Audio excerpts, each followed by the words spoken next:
Okay, babe. I think I'm gonna go now. I'll see you next week if the weather is nice. Love you, I said.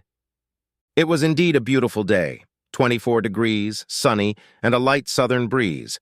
I packed everything from our little picnic into a basket and put it in the trunk of my car, along with the lounge chair. I felt peaceful, serene, and yes, a little sad. That's what a visit to Kat has always done for me. I've been in love with her since we were each 12 years old, and will probably love her until the day I die. The first time I saw Kat, my then best friend Robert Bruce and I were playing ball in my front yard. She and her family were moving into the house next door that was for sale. It was the middle of the summer before second grade. I was 7 years old. Robert and I were casually glancing at the movers and the family that was moving into the house formerly owned by the Miller family when I noticed her. She was skinny, with long blonde braids and lots of freckles. Only later did I learn that she also had cerulean eyes. We watched her from the sidelines and tossed the ball back and forth for a while until she came up to her father and spoke to him, pointing at Robert and me. I saw her father nod his head, then she ran off into her house, reappeared a few seconds later with her own baseball glove and headed toward us. "Can I play too?" she asked, her smile exposing a row of uneven teeth. She introduced herself as Catherine McVeigh, Katie for her friends and Kat for her boyfriends. I saw Robert wrinkle his nose, but admittedly I was fascinated. I resisted Robert's decision, and we started playing ball with the three of us. She knew how to hold a glove, and just as importantly, she didn't throw like a girl. As far as I could tell, she was accepted, expanding our little group of friends to 4 people, one more being Jimmy Arthur. Although there were more than enough girls in our neighborhood for her to play with, Kat spent most of her time with the boys. She played baseball, kickball, war, and frisbee with us.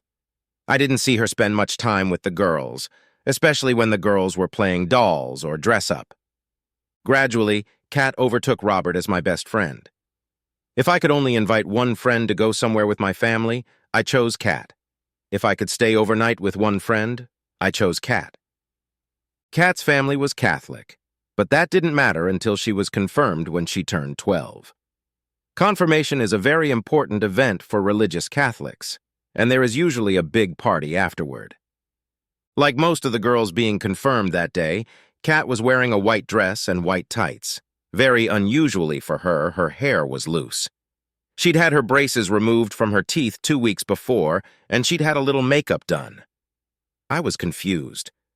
I looked at Kat as if I'd never seen her before. She was, beautiful. My life would never be the same again. "What are you looking at, Julian?" "Shut your mouth or a fly will fly in," she said when she saw me staring at her. "Don't you dare say anything about that dress, or I'll smack you so hard you won't see anything for a week." I remember the whole party. I couldn't breathe or think. All us kids were told to behave, but I couldn't have behaved badly that night, even if my life depended on it. I was a vegetable. My heart was racing. I was sweating. If I were a 65-year-old man, I'd probably be rushed to the hospital thinking I was having a heart attack. I waited until the party was almost over and finally walked over to Kat, took her hand, and led her to a quiet place. "Hey, man, your palms are really sweaty," Kat said as we walked over. "What did you have to say to me that you couldn't say it in front of everyone?" You're beautiful, Kat," I stuttered, my heart thudding in my chest. I'm not sure I'd ever been hit so hard in my entire life until that moment. She punched me right in the mouth, parting my lower lip and knocking me to the ground. "You're a stupid asshole! Don't you ever talk to me again!" she hissed as she walked away. I lay on my back in the grass, wondering if she meant me. I don't know how long I lay like that, but the next thing I knew, Mom was helping me sit up and holding a tissue to my bloody lip. "Are you okay, Jewel?" she asked, calling me by a name that only my family had the courage to use. "What happened? Who hit you?" Kat. Kat hit me because I said she was pretty," I mumbled through my napkin. "You told her she was pretty and she hit you?" Mom asked with a giggle. I nodded, upset that Mom seemed to be laughing at the fact that Kat hit me. "Oh, son, you made a big mistake saying that to Catherine," she said, helping me slowly to my feet. "You'll probably need to apologize tomorrow. For now, let's go home." "But, Mother, why should I apologize? She's really pretty," I whimpered as we walked to our house next door. Yeah, weren't you on the floor with her yesterday playing World Wildlife Fund Superstars or something? And today you're telling her she's beautiful. Does Catherine look like the kind of girl you call beautiful? She asked. This was the first of many times in my life when I did not understand the fair sex. When I knocked on the door of the McVeigh house the next day, I was greeted with an understanding smile by Kat's mom. She's in the living room, Julian. Why don't you go into the kitchen and I'll send her in there so you two can be alone, she said. Walking into the kitchen, Kat grinned like a hyena. I knew she was very proud of herself for the blow she'd dealt me. My lip had swollen and turned a purple hue. I mumbled rather than spoke. I'm sorry, Kat. I shouldn't have said what I said, I muttered. Yeah, you shouldn't have, but I probably shouldn't have hit you either, she replied. My mom said you were actually being nice. When did you learn that? I shrugged. I guess my mom taught me that. Obviously, she was wrong. Okay, I won't tell anyone I busted your lip if you don't tell anyone you called me pretty, she said. It's a deal, I said enthusiastically, extending my hand to shake. But, Kat, you really were beautiful. Thank you, I guess, she whispered. I never told Kat she was beautiful again, at least not for the next few years, but I also never looked at her the same way again. She would never again be just Kat to me. One of the guys. It didn't help that Kat's breasts were starting to grow either. Suddenly, I wasn't the only one looking at Kat like that, and I have to admit I didn't like it one bit. I'd seemingly always thought of Kat as mine, and suddenly other boys seemed to appear out of nowhere to talk to her and flirt with her. To her credit, she didn't look like it affected her in any way, which at least gave me a little comfort. She was still my Kat, at least in my mind. Junior high school is a stronghold of teenage hormones, and our school was no different. I know my hormones were often on alert, but I knew I had to be careful. No way did I want Kat to hit me again. There were plenty of other attractive girls in my middle school, but I really had my eyes solely on Kat. The problem was that I seemed stuck being her friend because we had been close for so long. The other guys didn't have that problem and often approached her, and every time I got a little bit of a freeze inside. As I watched Kat very closely, I noticed that she wasn't quite like all the other girls. I mean, she's not a tomboy like she used to be, but she doesn't look like the rest of them either. Not that I'm complaining. In middle school, group dates were in vogue, although individual dates were starting to happen as well. Kat usually stayed with me during group dates and never agreed to individual ones, though I know she was invited. As for me, there were no other girls in Kat's attraction zone, so I didn't ask any other girls out on dates. The main social event of the year at our school was the spring dance for the 8th graders. Of course, I asked Kat to go with me and then tried to dodge, but she wouldn't budge and agreed. Kat was wearing a very pretty dress that I had never seen before, and I was wearing my Sunday suit. I thought we made a good couple. Both pairs of parents made sure to take lots of pictures. Before my dad drove us to school, her dad pulled me over to the curb and threatened to kill me if I dared touch his daughter the way my dad would not want my little sister to be touched. And that will be after she's beaten the living daylights out of you. Do you understand, Julian? Absolutely, Mr. McVeigh, I wheezed. We had a good time at the dance, danced together a few times, and stayed close for most of the event. She was asked to dance by a few other guys, but she turned them all down. I felt like King Kong. At the end of the evening, Dad drove us home. As I walked her to the door, my palms were sweating and my heart was pounding in my chest. It was the moment of truth. I had planned to kiss her goodnight, assuming she would say yes to my request. In no way did I plan to pounce on Kat with kisses. As Dad drove the car to our house, leaving us alone on the porch, I barked out my request for a kiss, surreptitiously watching her hands. She pondered for a few seconds, then nodded silently. I'd seen it done before in the movies, so I stepped toward her, wrapped my arms around her back, and kissed her, quite firmly, I thought, right on her warm, soft lips. She didn't move for the first few seconds and then returned the kiss, placing her hands on my shoulders. I was sure my brain had short-circuited for a while. When I regained my ability to think after a few seconds, I was shaking from head to toe when we separated. "Did you feel that?" I asked in a whisper. She looked at me as if I'd grown a second head before finally crushing my soul. "No, I didn't feel anything," she replied. "Should you have?" No, no, no, no, no, it wasn't supposed to happen. James Bond had never gotten this corny when he kissed a woman. "Well, good night, Kat. I had a good time," I mumbled. "Yeah, me too," she said, before walking off to her house. Even though Kat and I hadn't met during my freshman year, we still chatted often, as we always had.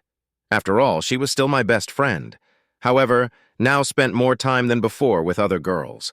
Admittedly, I was a bit puzzled, since she had never wanted to spend so much time with her peers before. I guess I should have known that sooner or later she would turn into an adult girl. Being the idiot I was, I hadn't even thought to ask Kat to be my date to the homecoming dance. I just assumed she knew we were going together. Apparently she didn't, because about 3 weeks before the prom, I found out that she had agreed to go on a date with a handsome young man named Chris Tambrin. Found out about this date when she mentioned it to me in passing. "But I thought we were going to the prom together," I whimpered. I could tell by the look on my face that she had surprised and hurt me. "I'm sorry, Julian," she said softly. "You didn't say anything to me, so I thought—" "I didn't think I should say anything. It's my fault.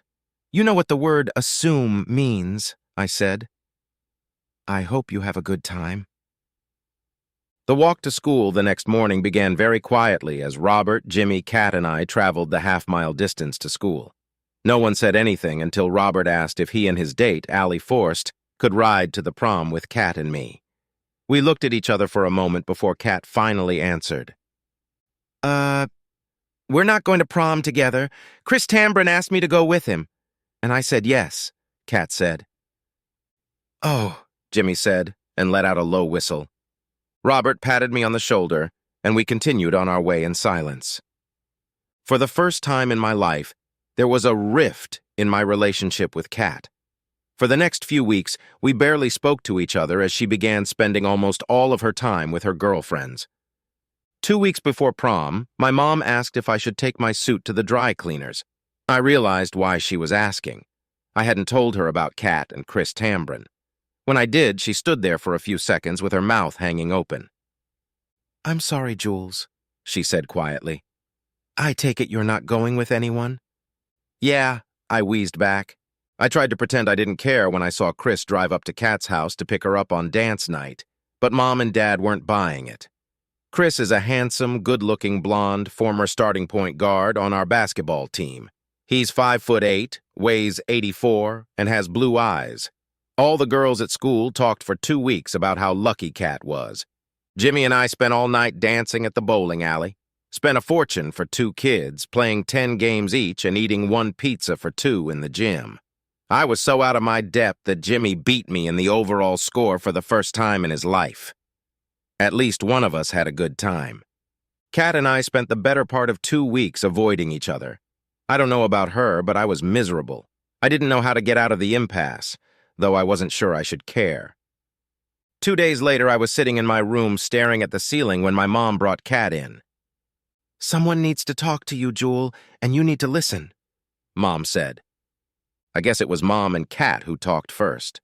Mom had a complacent smile on her face, and Kat looked like she was ready to cry. "I'm sorry, Julian. I probably shouldn't have gone out with him without consulting you. I knew you assumed we'd go to the prom together," she said. "Well, yeah, about that," I replied. "I should have suggested it. My mom gave me a big scolding for that. I'm a dumbass." She still had tears in her eyes. I finally realized that this was about more than just a date. "Julian, can we have a serious talk? I mean, like, for real, like, life and death maybe? I really, really need to talk to someone, and I think that person should be you. Can you just listen to me without being judgmental or angry? I really, really need you right now, Julian." "Okay, Kat. I've always been yours," I replied. "You talk, I listen. Whatever it is, we can work it out together." She hugged me tightly and cried. I gave her a few moments to let the tears out, then pulled away from me and looked into her eyes. "Come on," I whispered. "Remember when we were kissing and you asked me if I felt it and I said I didn't?" She began. "Well, I had questions, and I was wondering—" Was it you or me? So I decided to try dating another guy and see if I felt it with him or not. You kissed Chris. I interrupted, but was quickly silenced when she pointed at me and made a mad grimace. Again, I didn't feel anything, but he did when he grabbed my breasts a few minutes later. I kicked him hard in the balls and he threw up. He kept his distance from me for about an hour until we left early, she explained. I started to speak again, but she stopped me with an icy stare. Okay, now comes the hard part, she continued. I was worried, actually, about some feelings I've had for a few girls over the last year or so. Thought I might be a lesbian. When I didn't feel anything when kissing you or Chris, the picture became clearer. And when I kissed Kendra Rizzi in the library 2 days ago, everything fell into place. Tears streamed from her eyes, and I sat on the bed, speechless. Say something, you asshole, she yelled at me. I was waiting for you to let me talk, I snarled. She looked at me again and then shrugged. I decided it was my turn to talk. You made out with Kendra Rizzi? Wow, I'd like to do that myself, I said. Is that all you have to say? Really? She commented. Wait, I thought you liked me. I do like you, and you know it. So is that kiss with Kendra? Is it just a kiss, or is there something going on between you two? I asked. She looked guilty and confused. I really don't know. But that's only half the story, Julian. You know what I mean? Yeah, I do, I said. It sounds like you've got a lot of thinking. But whatever you decide, I'm here for you. I'll always be here for you, Kat. Always. She lowered herself onto the bed next to where I was sitting and tried to crack my ribs by hugging me. So you won't hate me? She sobbed into my shoulder. I can't, even if I try. If only you can bear to have me love you from a distance for the rest of our lives, I said. She hugged me again. I hugged her back. I was sure I was the first person she had told about her decision, though I had a hunch that she would eventually tell others as well. We never discussed it when others were around. I knew she was afraid of exposure. I know that later in her high school years, she dated a few other girls, but for the most part, I was a cover for her. Whenever there was an important event or party going on, I was her date. I was safe and we maintained a great friendship, so it was fine. It probably didn't hurt that I was a good kisser either, she once admitted to me. In exchange for having my back, she was my companion when I needed it, such as when my Aunt Trudy was getting married for the second time. Most of my family had seen her with me so often over the years that they automatically assumed she and I were a couple. Then came the day she turned my world upside down. On a Friday night in July, we went out as a group to celebrate Kat's 18th birthday. We visited 2 dance clubs and had a great time. Kat and I acted like good friends, though not exactly dating partners. I occasionally put my arm around her waist, touched her lightly, and gave her a couple of friendly kisses on the lips. Our group consisted of 10 people, including 2 real couples, and over the course of the evening they began to raise the degree of sexuality. Surprisingly, Kat seemed to be getting more and more aroused. It must have been past midnight before she changed my life. Take me somewhere and make love to me, Julian, she whispered in my ear. We were on the dance floor and doing a slow dance when she said her line. I froze. I stopped dancing and stopped breathing, standing like a statue. Are you sure, Kat? I asked almost in a whisper. Well, I don't want you to feel obligated. She led me by the hand off the dance floor.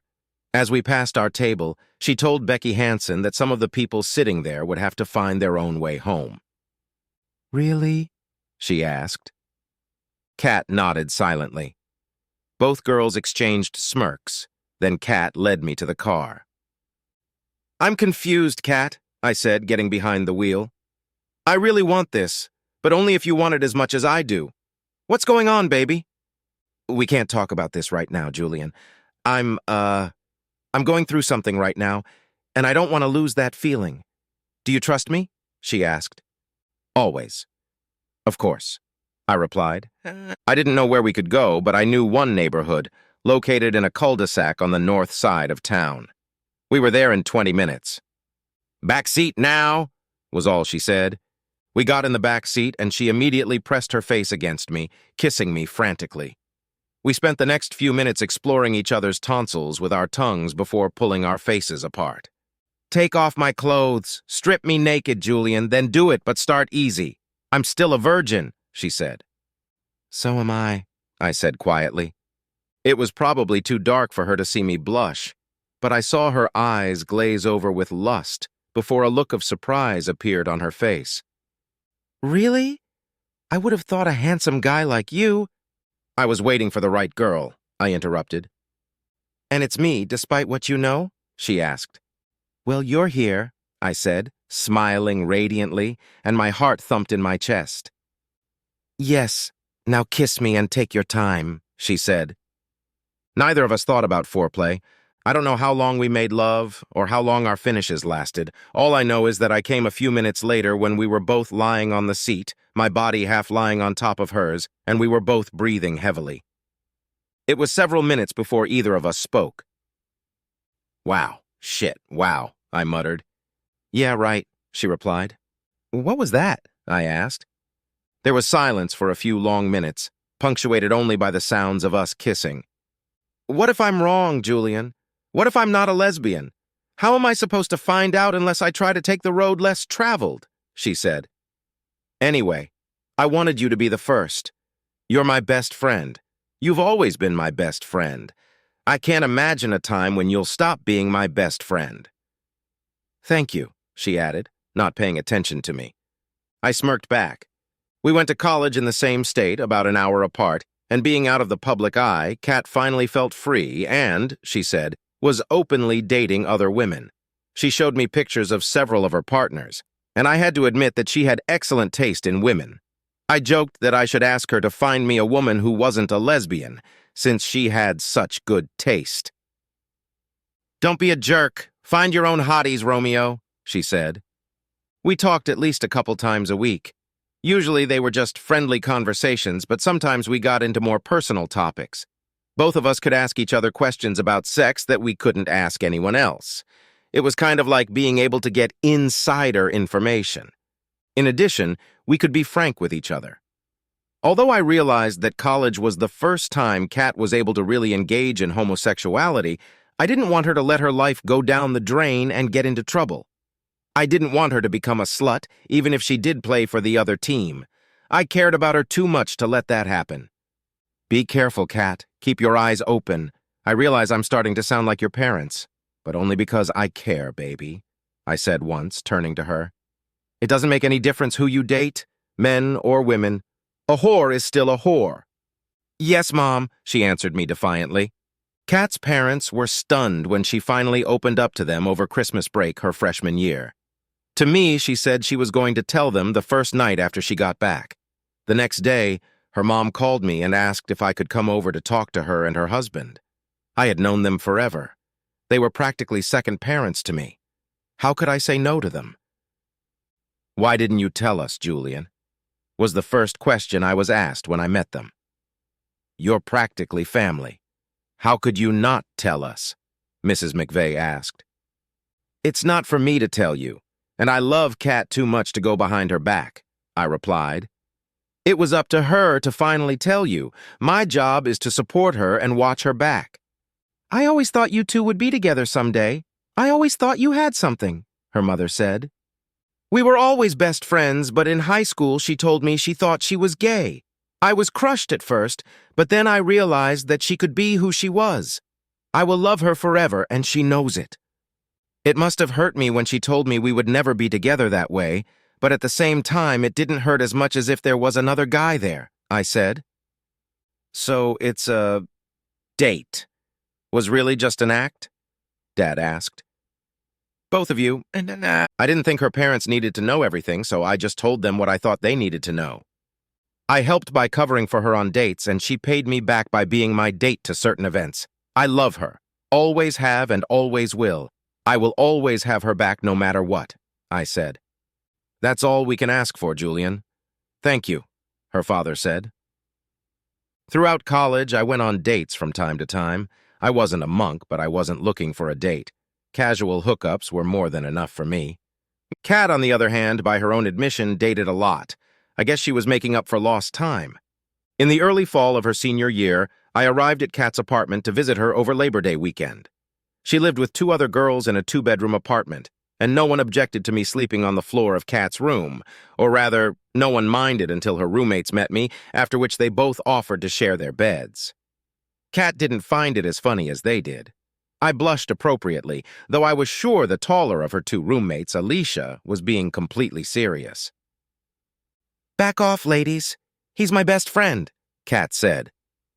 "Yeah, but you're not going to use him properly," the other roommate, Roxy, picked up on that. Saturday night, the 4 of us went to a dance club.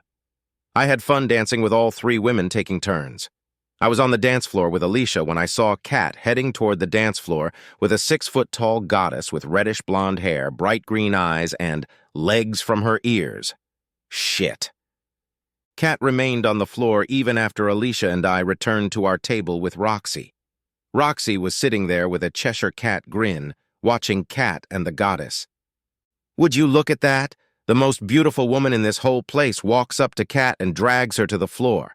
I'm not even a lesbian, and I can seriously consider having sex with this woman," Roxy said, her face flushed. "Oh yeah, that's a hot Amazon," Alicia said. "I'd consider it too." Both women turned their heads and looked at me. "Put me on that list too," I replied. Lauren Sittler looked like the volleyball player she'd been for the first 2 years of college, until she broke her ankle, which ended her career. She and Kat came back to the table hugging each other, and I guessed from Kat's glazed look that she was going to go home with her. She introduced Lauren to everyone at the table, and then leaned over to me to say what I had already guessed. "Is it okay if I catch you tomorrow morning and we have breakfast at IHOP, International House of Pancakes, at 9 o'clock? She giggled. "Sure. I'll make sure Lish and Roxy get home safely," I said. We kissed softly on the lips before she and Lauren left the club. All 3 of us at the table giggled amongst ourselves as we watched them leave. "Wait a minute. She didn't tell us you couldn't be in our bed tonight," Alicia said. "Do you think it's an oversight, or—" By the way, that night was the first and only threesome I ever had. Alicia had a queen-size bed, and the 3 of us didn't settle down until about 3 in the morning. The girls let me use their shower so I could at least wash off the smell of our glorious night of debauchery and recover a bit. I kissed Alicia and Roxy goodbye, and at 8:55 I was already waiting for Kat at IHOP, sipping coffee. She walked in at 9 o'clock, accompanied by Lauren. They were smiling and giggling like schoolgirls. "I hope you don't mind that I invited Lauren," Kat said shyly. "I hope Alicia and Roxy took good care of you last night." The last one was more of an affirmation than a question. It was my turn to be shy. Kat and Lauren got jobs in the same city, and after graduation they moved to live together. I was happy for them and told them so. Over the next 10 years, I visited them several times, and about as often they came to visit me. My love life didn't work out as well as Kat's. I had a few girlfriends, but nothing promising until Lily Hanlon came into my life 5 years after high school graduation. I was a member of the local YMCA, Young Men's Christian Association, and went there 3 times a week to work out at the gym. Every once in a while, I would wander into the gym, grab a loose basketball, and take a few shots to stretch my muscles. There were 6 courts at the Y, and games were being played on all but the one I played on. A woman a few years younger than me came up, leading the ball, and asked if I would mind if she left it in my basket. I said yes, and soon she was already putting the ball in the hoop like she was Damian Lillard. When she started hitting 3-pointers, I stopped throwing and started watching. She noticed I was watching her and started adding some words and sound effects like deuce or 3, bang or bam. I smiled, admiring her tosses and sass. "Would you like to play horse, 2-person basketball?" With a smirk, she asked. I'd been a pretty good player in my day, but I was at least a few years past my prime, and I knew it. And horse was all about shot-making skills, and after all, I was known as the king of unreliable shots, at least in my mind. I agreed. She started and made 3 long throws in a row, only 2 of which I would be able to repeat, so I drained the first X pretty quickly. Then she missed her next throw, and it was my turn to throw first. I turned to my right side and, to her surprise, made the throw with my left hand. "That was impromptu, wasn't it? You've made other throws with your right hand," she said. "Uh-huh. You do it now," I smiled. She missed that one, and I did the next two with my left. She made a grimace. "Come on, cheapskate, do something normal," she whimpered. "Cheap? Why? Because I can use my left hand and you can't?" I chuckled. "How about you do something normal?" I walked to the free throw line and made the shot with both hands, in the style of the famous NBA player Rick Barry. She looked dumbfounded. "Really?" she said almost mournfully. I nodded silently. She sighed, then blundered away, only one letter separating her from defeat. She looked very upset, her big brown eyes moist with disappointment. "Yeah, I know. How can you lose to that wannabe?" I said, my smile growing wider by the second. "I'm one of them. Nothing outstanding, but I have skills. Strange skills, but skills nonetheless. A decent athlete, but not great. A little brains, a little common sense, but not a Harvard guy." "Just make your last throw and put me out of my misery," she growled. "I'll tell you what, if I win, you agree to have dinner with me tomorrow night. At Applebee's, nothing fancy, so you don't even have to consider it a date." "Do we have a deal?" I asked. She thought for a second, then looked confused. She finally guessed I was playing a joke on her. She smiled and giggled. "Deal," she said, tossing me the ball. I barely glanced at the basket because I knew where I was on the court. Anyone who played a lot of ball in the schoolyard could do that. Then I made my left 5-meter shot. She picked up the ball after it skipped through the hoop and moved to where I was still standing with my arm raised. I took a step to my left. She came toward me, made another awkward left-handed throw, and whispered, "Applebee's is yours, stud. Damn, you're an insufferable asshole, you know that?" "Actually, I do. I'm Julian Leonard, by the way," I said. "Lily Hanlon." "Too bad, loser," she said tautly. "Oh, too bad. Well, maybe tomorrow night I'll be able to change your mind," I said. The next night I managed to change her mind, and she agreed to a real date on Friday night. Turns out she's 23 years old, a college graduate, and works in human resources at an auto parts company. She's smart, literate, likes to flirt, and is also a pretty good athlete. We quickly felt a liking for each other, and after the first month of dating, we became exclusive. With a woman named Kat, I'd never had that connection before. The only obvious downside was her tendency to flirt. We talked about exclusivity and fidelity, and several times we discussed her flirting and where I felt the line needed to be drawn. She insisted that it was all fun, and I replied that it wasn't fun for me. Several times we fought about it, and she always promised she would try harder. Then we would end up in bed and have amazing reconciliatory sex. I knew she was manipulating me with sex, but I really did feel that she loved me, and I was definitely falling hard for her. About 6 months after we became a couple, I took her on a long weekend with Kat and Lauren. I had long ago explained to her what I had with Kat, and Kat and Lauren had told her all about Lily. Thought the weekend went well, and I thought all the women got along quite well.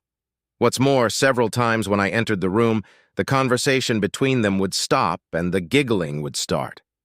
I took that as a good sign that they were bonding, even if it did seem like they were conspiring against me.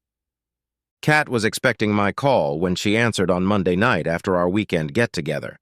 As my best friend, she also knew exactly the reason for my call. "I like her a lot, Julian. I think she could be the girl for you. Lauren likes her too, but Lauren noticed something that I missed. Lauren says that when we were at the dance club last night, she was a little flirty. I took it as enthusiasm, but Lauren seemed a little over the top. You know she loves you as much as I do and was paying attention too," Kat said. "Thanks for your opinion, babe. That's exactly what I wanted and needed to hear," I said. 3 months later, I asked Lily to marry me, and she agreed. The wedding was set for about a year later. Before I proposed to her, I met with Lily's parents several times. They seemed nice enough, although I realized her father didn't think I was good enough to marry his daughter. Her father told me not to worry about it, as it was just dad stuff, and I would experience such a thing someday if I had a daughter. I tried to ignore it, but I felt like he disrespected me for having my hands growing out of the wrong place. I know it sounds crazy, but Lily's father owns a pretty successful construction company, and both his son and son-in-law work for him. I'm a mid-level accountant and not much use for DIY projects. Putting aside the fact that the three of them can barely count to 100, I'm no good simply because I can't craft. The wedding was going to be a pretty big event in her parents' hometown, which was about 2 hours away from where we lived. It was also where Lily was going to have her bachelorette party 2 weeks before the wedding. The bachelorette party was organized by her sister Willie, a married friend of the bride at the wedding, and the rest of the bridesmaids. Lily had said there would be 15 of them, so they had gotten 5 rooms at the Hilton Hotel in town, figuring they would be too drunk to drive home. I said I thought that was reasonable. Since I was to be alone that evening, I decided to treat myself to a bottle of Angel's Envy Rye, a truly top-notch whiskey, and 2 of my favorite movies of all time, Jeremiah Johnson and the original Rollerball. It was a great evening. I wasn't too drunk when I passed out a little after midnight. After waking up with a slight hangover around 6 a.m., I decided to take an aspirin and go back to bed. But then a mischievous thought struck me. I figured there would be quite a few hungover women in the hotel this morning amongst Lily and the others, and it would be a bit amusing to see what the alcohol had done last night. I knew they were supposed to meet for breakfast at 9 and decided to show up too. I took a quick shower and hit the road. I actually arrived a few minutes early and was standing on the sidelines when Willie and about 8 other women dragged in for breakfast. Lily wasn't among them. I assumed she was very well stuffed. I waited a few minutes before approaching the chattering, hungover bunch. "Is Lily out of it that she didn't even come out to breakfast with you this morning?" I asked with a wide grin. 9 heads turned quickly in my direction, and I found that I was the only one smiling. "God, please, no." "What room is she in? I know you girls are supposed to have rooms 201 through 205. "Damn it, which one is she in?" I shouted. One of the women started to rise, as did my blood pressure. "Freeze! None of you move!" I shouted. The woman sat back down. They started talking incoherently among themselves. I walked to the elevator and went up to the 2nd floor. It didn't take good hearing to realize what was going on in room 205. I turned around and walked out of the hotel, tears of anger and frustration flowing from my eyes. For most of the 2-hour drive home, I contemplated turning around and killing myself. I had absolutely not seen this coming. I didn't know who it was or why. I just knew the wedding was off. I guess I was lucky I found out sooner rather than later. When I got home, the first thing I did was call Kat, who was supposed to be my female best man, and Lauren, and told them my sad story. Then I called my parents. God bless my mom. She volunteered to call 28 guests from our side of the family and let them know that the wedding was off. Since Kat already knew everything, I only had to call Robert and Jimmy, my 2 best men. Besides feeling bad about what had happened, I was stunned that I still hadn't heard from Lily in the middle of the day. I decided that since I wasn't the one who cheated, I didn't need to call. On Sunday around noon, Lily showed up at my door with a very remorseful look on her face, looking like she was about to cry when I opened the door and let her in. "I'm so sorry in ways I'll never be able to put into words," she said, sitting down on my couch. "I got carried away with the party and lost my head," she said. "Is that what you call losing your head?" I asked. "And how many times have you lost your head?" She blushed deeply and lowered her eyes, then gradually raised them to me. "Only once the night before, and then again in the morning," she whispered. "Okay, now the hard question. Why did you lose your head?" "Am I not enough for you?" I asked. "Like I said, I just lost my head. Drank too much, and I lost my head. He was handsome. Just—" "Don't go on or I'll beat the shit out of you," I interrupted. "I've never hit a girl before, but this makes me want to do it for the first time. And who is this asshole anyway?" He's just some guy. He didn't mean anything to me," she said. "Yeah? Well, he meant a lot to me. In fact, he meant the end of us," I stated. "No, we can't do that. Everything is ready for the wedding. My parents have already paid a fortune," she said. Not my problem. I'm not the one who slept with someone who isn't my fiancé, I stated. Oh, come on. We're not even married yet, she whined. Exactly, and we won't be, I said. You know my father's going to kill you, don't you? She asked. Not when he finds out you spread your legs. If anything, I think he owes me an apology, I said. Uh, e, she mumbled. That's what I thought, I snorted. I hadn't heard from Lily's father, so I assumed she was telling the truth about what happened. The weekend I was supposed to get married, Kat and Lauren were staying with me. They just showed up unannounced on Friday night, right after I got home from work. We already had the weekend booked, and we didn't want you to sit here alone and drown your sorrows alone. Now you can drown them with us, but you're buying, Kat said as they showed up at my apartment door. We didn't drink ourselves into oblivion that night, but I know that both of those women got me drunk enough that I slept well that night. In fact, I slept so well that I didn't wake up until 9:30 the next morning. Lauren was sitting at the table drinking coffee and reading the paper when I staggered into the kitchen wearing only gym shorts and a t-shirt. The bathroom and guest bedroom doors were open, but Kat was neither seen nor heard. Hey, where's the onion woe this morning? She's not usually up early on Saturday, I said. Lauren nodded, but I noticed a smirk playing on her lips. She has a case, Lauren said quietly, not looking me in the eye. Spit it out, giraffe woman. I can see in your eyes that you want to tell me something, I said, making toast for my coffee. She needs to return something to your ex-fiancé, Lauren said, and her smirk turned into a full-fledged smile. I wouldn't like that, would I? I asked quietly. You know her as well as I do, and what do you think? I shuddered. I showered and cleaned myself up when an hour later, Kat smugly walked into my apartment with a box of Dunkin' Donuts. I just needed something special for the morning, she said. I smiled incredulously. She shrugged. He knows everything. He guessed it himself. I didn't say anything, honestly, Lauren said, and smiled guiltily. Okay, tell me already, you really want to, I grinned. I called your ex and told her I needed to return something, she began. We met at the park near the donut shop. When she approached, I opened my arms for a hug. I don't think she saw my right fist until it hit her left eye. She went down like a sack of bricks. I'll be upset if that bruise goes away before 2 weeks. She strutted around the kitchen with her fist in the air like a boxing champion. Lauren and I laughed heartily. Damn, didn't that dumb bitch remember what I told her about your character and your right arm? I asked. I hadn't been on a date in almost a year. It just wasn't that important to me. I think my loneliness was affecting Kat and Lauren more than it was affecting me. After about 6 months, they tried to set me up with one of their single friends when I went to visit them. They weren't tactful about it, but at least the women they tried to set me up with were sexy. I ended up in bed with a couple of them, but most of the women were one-on-one, and that was it. I'm just not ready, girls. Give it up, please, I said to a couple after one of the dates. But I have to say, you both find some damn beautiful women for me. Lauren's ability to find good-looking women worked against Kat after 5 years. She found herself a 22-year-old senior art student at a local small college and ended her 12-year relationship with Kat. According to Kat, she found out when, coming home from work one day, she found Lauren and her new love sitting on the couch waiting for Kat. That's how?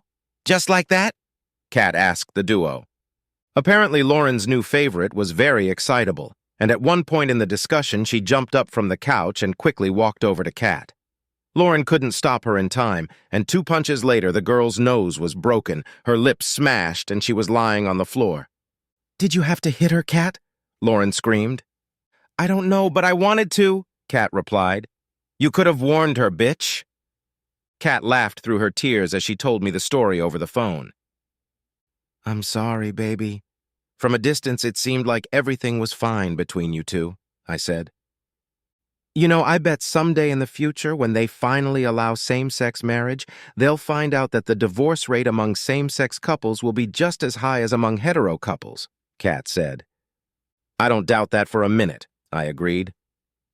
Over the next few months, Kat and I spent a lot of time together. That's what you do for the ones you love. I knew she would never reciprocate my feelings for her, but in my mind, she would always be something more than a best friend, something between family and... We were sitting in a nice restaurant finishing up a delicious dinner. Without thinking, I reached for her left hand that was resting on the table. I took her hand, held it briefly, then stroked the back of it, putting it back. "I'm sorry, Julian, that I'm not as good a friend to you as you are a friend to me," she said quietly. "I realize that you want so much more from me, but you accept the fact that I can't give it, and you don't insist. You would be the man of my dreams, if I dreamed of men." I blushed and lowered my eyes. "Not to say completely disinterested," I replied. "You know there will always be a part of me that hopes." "Oh, shit. Let's get out of here and do something stupid. I think 2 killer hangovers would be appropriate," she said. In her mid-30s, Kat was still a beautiful woman. It was only a matter of time before she wanted to get back into the sea of dating. Even though Kat and I had only been dating once a month, to me, she suddenly looked something different. A little more tired, maybe a few wrinkles on her face, and I'd swear she'd lost about 4.5 pounds of weight, and not to say she needed it. "Hi, are you feeling okay?" I asked her one Saturday afternoon as we lay slumped on my couch watching an NCAA, National Collegiate Athletic Association softball game. She looked at me strangely. "Well, I've been really tired lately," she admitted. "I thought maybe I should add more cardio to my workouts. You know, I'm going to be 40 next year. That means you, my friend, will be 40 next year. Man, I suddenly feel old." And I talked her into going to the doctor for a physical. Hell, she hadn't had a physical since Lauren dumped her. The doctor couldn't see her until a month later, but I marked the date on my calendar. Called her the next day. She gave me vague answers. Finally, she said she would be scheduled for more tests in 2 weeks. I know I was more concerned than she was. "Damn, you're as pushy as my mom," she said, trying to make a joke. Colon cancer is no joke.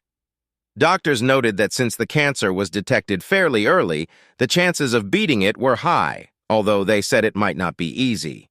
I was fortunate to be diagnosed just after tax season, so thanks to accumulated vacation days and being able to work outside of the office, I was able to be around Kat often. I drove her to many doctor appointments, chemotherapy sessions, and various other appointments. I also interviewed and hired a specialist who could look after Kat when I couldn't be around. At times, her parents stayed with her as well. She was on disability because she had to quit her job. Her parents and I paid her bills. The chemo affected Kat in the form of nausea, fatigue, and some hair loss. Yes, she had bad days both physically and mentally, but the tough girl I grew up with fought hard. I expected nothing less from her, and didn't let her give up on those hard days. Some of those days we fought because I wasn't going to let her feel sorry for herself. "You're a son of a bitch! You're hurting me! Give me a break once in a while!" she yelled at me once when she wanted to skip chemo. "No way, you little wimp!" I yelled back. "Now get in the damn car yourself, or I'm going to put you in the damn trunk and drive you there like luggage." She staggered out to the car, smoke practically coming out of her ears. She didn't speak to me the whole way, only whispered once. "I hate you, asshole." "I hate you too," I whispered back, trying not to smile. A few months later, as we had hoped, the worst was over, and we were once again sitting snuggled together on her couch, as was our custom. "Why, Julian?" she asked. "You know the answer to that, Kat. I love you. Always have, always will. There's no need for reciprocity. No pressure," I replied. 6 months later, Kat got the good news. The doctors announced that she was cancer-free. My parents and I took her out to a great restaurant to celebrate. There were many tears. 2 nights later, she and I were lying on her couch again when she took my head in both hands and looked at me, almost literally nose to nose. She dug her lips into mine in what I thought was a deep, sensual kiss. I was, to say the least, mesmerized. "Did you feel that?" she asked. I was confused for a brief second, but then I felt like I'd been hit in the face with a shovel. Yes, I did," I persisted. She nestled her lips against mine again, and this time I participated as well. We repeated this a few more times over the next few minutes before she pulled my shirt over my head. We kissed some more, after which she unbuttoned my jeans and lowered the zipper. I took both of her hands in mine and stopped her. "Are you sure about this?" "Completely sure," I whispered. "More sure than I've ever been in my life," she whispered back. We stripped each other in seconds, stopping only to kiss in between removing our clothes. "I love you, Julian. I can feel it. I feel it. Maybe I'm a little slow, but I love you. I love you. I love you. I've been a fool. I've wasted so much time. I can't waste any more of it. Will you marry me, Julian?" I stuttered, my blood pressure soaring with my heart. Still, I had to be sure this wasn't just her thanks for my help during my illness. "Are you sure, baby?" "I didn't think my equipment was right for you," I said. "It's not about the equipment, Julian. It's about the connection. Do you know how sexy it is when someone loves you that much?" she asked. "No, I don't," I started to say before she interrupted me. "Well, you're about to find out, mister. From now on, if you let me, I'll show it to you every day," she said. "So?" "You know I can never say no to you," I said. We had a small wedding with my parents and my sister, her parents, and a few close friends. She moved into my apartment and eventually found a part-time job. She didn't need to work, but she wanted to. If she asked, I would carry her in my arms to and from home. In our early 40s, Kat and I were no longer the physical specimens we had been 20 years earlier, but we didn't need to be. We could still make the bed shake sometimes, but more often than not, we made sweet, soulful love. She taught me something new. I taught her something new. We were almost like children in that respect. God, we giggled and laughed a lot. "It's not a competition, Julian. I don't keep track of how many finishes you deliver to me," she said one night after I'd turned her on dozens of times. "And I'm not complaining, you animal." In fact, our relationship wasn't just physical. She'd always been my best friend, and life as husband and wife hadn't changed a thing. We still spent almost all of our time together, finishing each other's sentences and arguing like 5-year-olds over who was the best player in MLB, Major League Baseball, Steve Trout or Shohei Ohtani. Oh yeah, I also never gave her a reason to hit me again. Still hadn't forgotten that first and only time so many years ago, and didn't want a repeat. We had returned from a 2-week trip to Australia and New Zealand for our 9th wedding anniversary, and it had been about 10 days when I heard Kat vomiting in the bathroom again. It seemed to happen every day after we returned, and I worried that she had caught some kind of disease in the southern hemisphere. She tried to tell me that she had an ulcer from talking to me too much, but I didn't fall for it. 2 weeks later, she did go to the doctor, and after some tests and x-rays, the doctor said that the x-rays showed a small mass in her stomach. Given that she had a history of colon cancer, the doctor scheduled her for surgery to investigate. She was to have the mass removed and a biopsy taken. She and her doctor didn't seem too concerned. I, on the other hand, was terrified. Dr. Magnus Rostowski looked more like an Olympic weightlifter than a world-class oncologist. He was only 5'8", but his physique was like a fire hydrant on steroids. He'd shown no emotion the few times I'd brought Kat to him, but that wasn't the case when he came out to me in the waiting room after the biopsy. A doctor with tears in his eyes is not a good sign. "We didn't do the biopsy. They found cancer everywhere after the autopsy. I'm sorry, Mr. Leonard," Dr. Rostowski said. Kat was officially diagnosed with stomach cancer. Dr. Rostowski gave her 6 to 9 months to live. Chemotherapy was impossible because the cancer was too advanced, the doctor told us. Under normal circumstances, I was a calm person and Kat was testy, but these circumstances were unusual. I was angry. Hell, I was mad as hell. Kat, on the other hand, was unusually calm and resigned to her fate. "How can you be so damn calm?" I shouted. "It's not fair." "No, it wouldn't be fair if I didn't finally see what a wonderful man you are and marry you. We've had 9 wonderful years, haven't we?" she replied. "You know, sometimes you really piss me off," I said. "I should know," she chuckled. "Cancer is a bitch and doesn't respect anything, much less a life expectancy estimate from a top oncologist. Kat hadn't lived 9 months, not even close to 6. She barely made it to 9 weeks. The greedy part of me wanted more, much more, but the loving part of me couldn't watch her suffer a single day longer. Soon after the surgery, severe pain set in, and she spent most of the next few weeks in a narcotic-like stupor. "I'm sorry, baby." You waited so long for me, and now I'm leaving early, she said through tears on her last night. I need a favor, Kat, one favor, wait for me, and save a place for me beside you. Promise, Kat, I said. I promise, Julian. Give me a hug, baby. Give me a hug, please. She had lost weight and barely had room in the middle of the bed. I moved to the side of the bed where there were no wires or bottles and gently moved over to her, gently enclosing her in a hug. I kissed her gently on the lips and held her like that until she collapsed. She was 51 years old. About 30 minutes from our house, in a rural area, there is a small cemetery. It sits on a small flat area that overlooks a beautiful cornfield.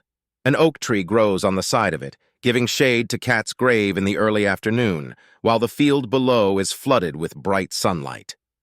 Kat and I found this cemetery one sunny Sunday afternoon while driving through the countryside, a few years after we were married. We wandered around it for a long time, looking at the various graves, some of which dated back to the mid-1800s. We were in the shade of the trees when she pointed to the sun-drenched cornfield below. It's beautiful, Julian. We should vacation here someday, she said. I promised her we would.